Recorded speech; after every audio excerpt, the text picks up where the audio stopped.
बिहार वो इकलौता राज्य है इस समय जो कोरोना और बाढ़ दोनों से लड़ रहा है।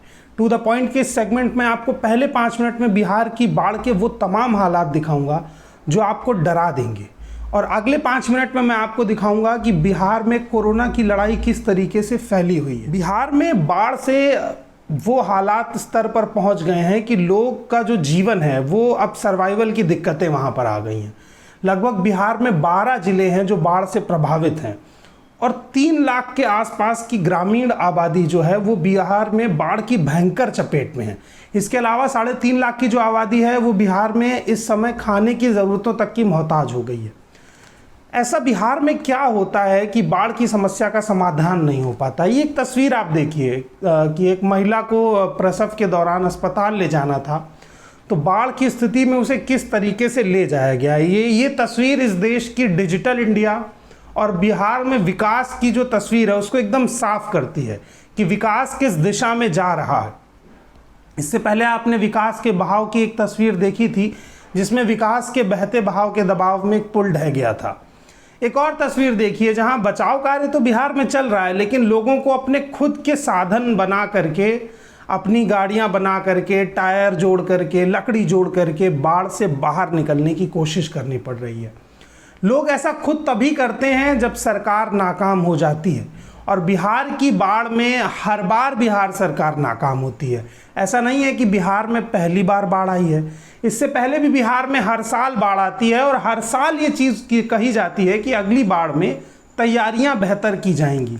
लेकिन ऐसा क्या होता है कि सरकार तैयारियां करने में चूक जाती है। मैं आपको कुछ आंकड़े बताता हूं, जरा उन्हें गौर से सुनिएगा, क्योंकि ये आंकड़ों के खेल में ही मीडिया आपको कहीं ना कहीं उलझाता है। 12 जिले हैं जिनमें 7 लाख से ज़्यादा की आबादी प्रभावित है बाढ़ से। उसके साथ कई बेसिक समस्याएं हैं, मसलन वो घर से नहीं निकल सकते हैं क्योंकि पानी भरा हुआ है। खाने पीने की बेसिक ज़रूरत की चीज़ें अवेलेबल नहीं हैं क्योंकि कोरोना काल में लॉकडाउन में मार्केटें भी बंद हैं, और कुछ जगह जहां पर खुली हैं वहां बाढ़ के आसार हैं और पानी भरा हुआ है, तो बाजार खुल नहीं पा रहे हैं। मसलन अगर आपके घर में गेहूं चावल आटा खत्म हो गया है तो खरीदने के लिए भी आपको जद्दोजहद करनी पड़ेगी। दूसरी स्थिति ये है कि कुछ लोग ऐसी स्थिति में जिनके घरों में पानी भर गया है, तो वो रहने की मुसीबत भी बन रही है। एक लंबी आबादी बिहार में अपने छत पे बैठी है, और जब ऐसी स्थिति में बारिश शुरू होती है तो घर के अंदर भी पानी है, घर के ऊपर भी पानी है। आप किस किस समस्या से जूझ रहे हैं, और बचाव कार्य इतना तेजी से चल रहा है कि 7 लाख लोगों में से सिर्फ 18,500 लोगों को सुरक्षित जगह पर पहुंचाया जा चुका है। ये बिहार सरकार के विकास का सटीक रोड मैप है। कोई सरकार जब विकास पे काम करती है तो उसका रेशियो 7 लाख में से 18-19 हज़ार पहुँचता है। अगर बिहार में विकास शब्द की खोज ना हुई होती तो आप सोचिए कि इन 7 लाख में से और कितने लोग हो पाते। मसलन अभी विकास की खोज के बाद 18,000 लोग हैं, तो अगर विकास नहीं होता तो और कम होते, 800 हो जाते। दूसरा आंकड़ा आप ये सुनिए कि सीतामढ़ी, शिवगढ़, सुपौल, किशनगंज, दरभंगा, मुजफ्फरपुर, गोपालगंज, पश्चिमी चंपारण, पूर्वी चंपारण और खगड़िया, ये 12 जिले ऐसे हैं जो सबसे ज़्यादा बाढ़ से प्रभावित हैं। बिहार सरकार के मंत्री एक बार भी इस प्रभावित क्षेत्रों में जाने को तैयार नहीं हो रहे। कोरोना का खतरा जितना जनता को है उतना ही राजनेताओं को है। अगर जनता अपनी बाढ़ की लड़ाई खुद लड़ रही है तो बिहार में सरकार बनाई क्यों गई थी।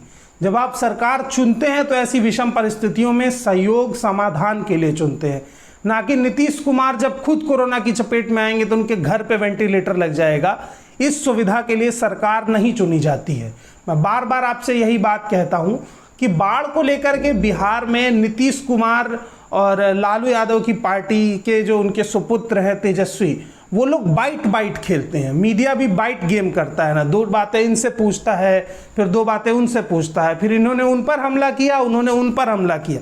लेकिन मीडिया को जिससे सवाल पूछना चाहिए उस पब्लिक के सवाल पहुंच ही नहीं पाते हैं सरकार तक। इस बाइट गेम में टीआरपी अच्छी आती है।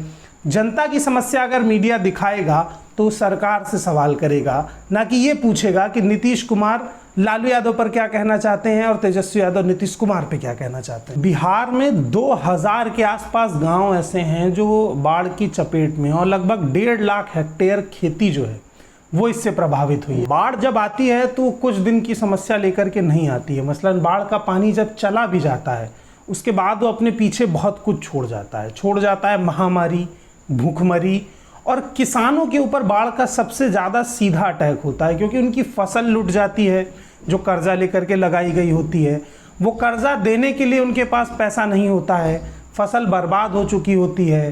कर्ज में डूबा हुआ किसान फिर क्या कदम उठाता है ये आप मुझसे बेहतर जानते हैं। सरकार को बाढ़ की रोकथाम के लिए तो कदम उठाने ही चाहिए, लेकिन बाढ़ के बाद की जो बेसिक समस्याएं हैं किसानों की, उनके लिए क्या समाधान होने चाहिए, बिहार पर इसका कोई रोड मैप नहीं है। और जो सुशील मोदी जी हैं, उनको अपने फेसबुक पर सरकारी गुणगान करने के अलावा कोई और काम नहीं है। अब मैं बिहार की कोरोना अपडेट्स पर बात करता हूँ। बिहार में कोरोना पे 4 बड़ी दिक्कतों को लेकर के बार बार बात चल रही है। आप अगर ट्विटर पर जाएंगे, #बिहार लिखेंगे, तो ये बुनियादी 4 चीज़ें आपके सामने आएंगी। पहला ये कि हॉस्पिटल के भीतर 2-2 दिन तक डेड बॉडीज़ रखी हैं पेशेंट्स के बगल में। मतलब एक कोरोना में एक मानसिक मनोस्थिति पर बार बार बड़े डॉक्टर्स जोर दे रहे हैं कि आप मानसिक तौर पर जितना मजबूत रहेंगे आप उतना बेहतर लड़ पाएंगे। इमेजिन कीजिए कि आप कोरोना प्रभावित हैं, आपको एडमिट किया गया और आपके बगल वाले बेड पर एक कोरोना से मरे हुए इंसान की डेड बॉडी पड़ी, तो आपकी मानसिक स्थिति किस स्तर पर काम करेगी। ये बात मैं बिना तथ्य के नहीं कह रहा हूँ। ट्विटर पर एक ट्वीट है जिसमें आप ये वीडियो देखिए और खुद समझिए कि बिहार के हालात इस समय क्या हैं, किस तरीके से अस्पताल और सिस्टम काम कर रहा है। मैं आपको एक चीज, कॉल आने के बाद कॉल कट गया मेरा। ये आपने देखा, ये 2 दिन से डेड बॉडी पड़ी हुई है, आप ये देख सकते हैं। देखिए ये 2 दिन से ये इतना बुरा हाल है कि हम बता नहीं सकते। एक ये बॉडी है, अब ये देख लीजिए, अब ये देख लीजिए, ये देख लीजिए।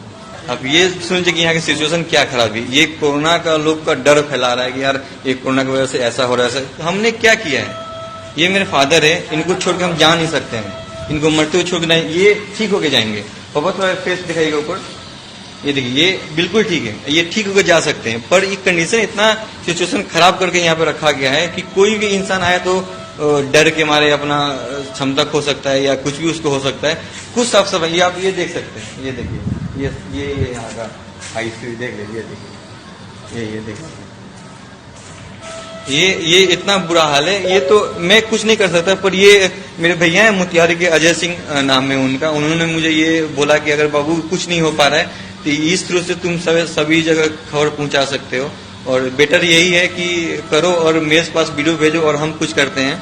तो मैंने यही बात मैंने अपने भैया अजय भैया को बताया और अजय भैया ने थोड़ा हेल्प करके और ये न्यूज 18 की तरफ से मुझे कॉल आकर ये बताना चाह रहा हूँ कि यहाँ सिचुएशन बहुत खराब है और यहाँ की सिचुएशन बहुत अच्छा है। पर यहाँ पे क्या हो सकता है ना कि साफ सफाई, डॉक्टर यहाँ पे डॉक्टर तक नहीं आते। अगर पेशेंट का ऑक्सीजन डाउन हो रहा है ना, अगर आप उसको कंप्लेन करोगे ना, आप ये देख लीजिए, ये पूछ लीजिए यहाँ से, यहाँ कोई डॉक्टर नहीं, कोई नर्स नहीं, कोई स्वीपर नहीं, बस इसी तरह पड़े हुए हैं।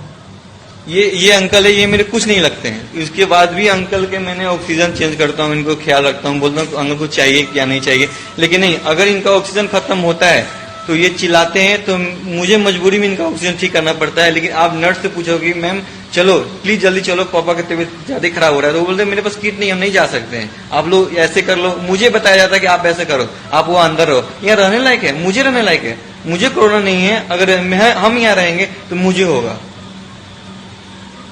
इस वीडियो के बाद एम्स का जो पटना है वहाँ के हालात देखिए। बार बार बिहार में कहा जा रहा है कि बेड नहीं है, मेडिकल सुविधाएं नहीं है, लेकिन एम्स पटना में एक महिला ने ये वीडियो बनाया जिसने बात उजागर की कि बेड खाली हैं, लेकिन डॉक्टर्स इलाज करना नहीं चाह रहे हैं क्योंकि ना तो उन्हें अपने फ़ोन से फुर्सत है और ना काम करने की रुचि है। ऐसा डॉक्टर्स की नाकामी नहीं है, ये सिस्टम की कमज़ोरी है कि वो डॉक्टर्स पर इस चीज़ के लिए दबाव नहीं बना पा रहा है, ना उसकी सुविधाओं में ऐसी चेन है कि मरीजों को बेहतर इलाज मिल सके। ये एम्स पटना का वीडियो देखिए और समझिए कि बिहार का जो मेडिकल इंफ्रास्ट्रक्चर है वो कितने घटिया स्तर पर काम कर रहा है। और यहाँ बेड खाली है, ऑक्सीजन का इंतजाम है, लेकिन पेशेंट को नहीं रखा जाएगा, वो सिर्फ ऐसे ही देखने के लिए। ये है एम्स हॉस्पिटल का नजारा, गौर से देखिए।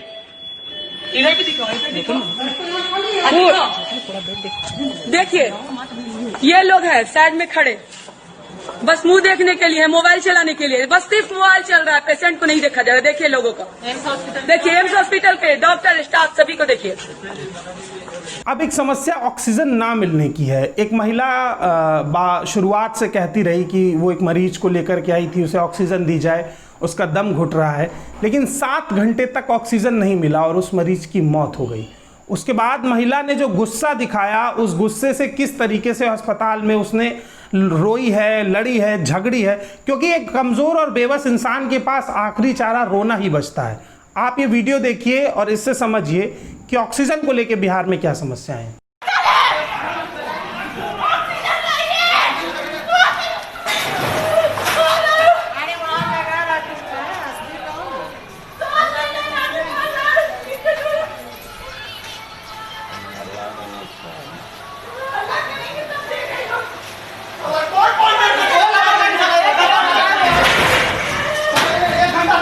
लास्ट में मैं बात करूंगा बिहार में एम्बुलेंस ना मिलने की। एक मसला ऐसा आया कि एक परिवार में 2 बच्चे थे, उनके जो पिता थे उनकी कोरोना से मृत्यु हो गई और एसडीएम को, एसपी को और तमाम तरीके की मेडिकल विभागों को फ़ोन किया गया, लेकिन 24 घंटे तक डेड बॉडी लेने के लिए एम्बुलेंस नहीं आई।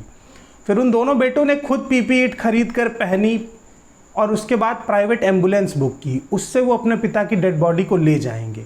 जब ये प्रक्रिया चल रही थी तो उन दोनों ने ये वीडियो बनाया। ये वीडियो ज़रूर दर्द भरा है, कहते हुए मुझे अफसोस हो रहा है कि बिहार में इस समय क्या हालात हैं, इसे आप समझिए और इस वीडियो को देख करके आप देखिए कि सरकार और सिस्टम कितना घटिया स्तर पर काम कर रहा है।